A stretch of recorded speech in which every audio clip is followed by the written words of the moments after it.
improvements for different things. Some of the campsites, all these things. Like, look, as governor, I'm not refereeing how big this campsite is or that. I mean, it's just not things that I've been getting involved in. But this was done intentionally, given to a very left-wing group to try to create a narrative that somehow, the state park's going to become a big parking lot or something like that. That's obviously a phony narrative and was never true to begin with. But nothing has been approved, and they are going to go back and listen to folks. And as I said, as governor, I am totally fine to just do nothing and do no improvements if that's what the general public wants, and that's fine with me. Governor, what was your April 10th meeting with Folds of Honor about? So they talked about potentially doing something in the state of Florida where you had, they were going to honor the Tuskegee Airmen with a facility, and they were kind of in the stages of developing some ideas along the lines.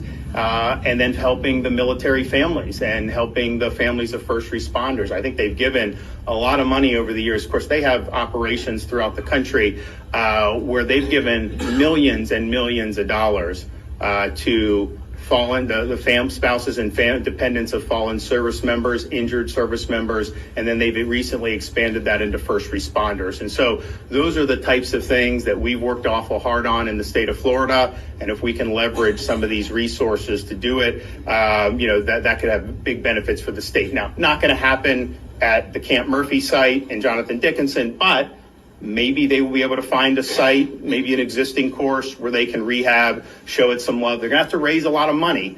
And even what they were proposing at Camp Murphy, the state was not going to give any money. They were going to have to raise tens of millions of dollars to do it. I don't know if that was ever even feasible, but the economics of this can be very tough. And so you need to be able to raise that resources if you want to be able to offer something to the public that doesn't break the bank. West Palm did it, but West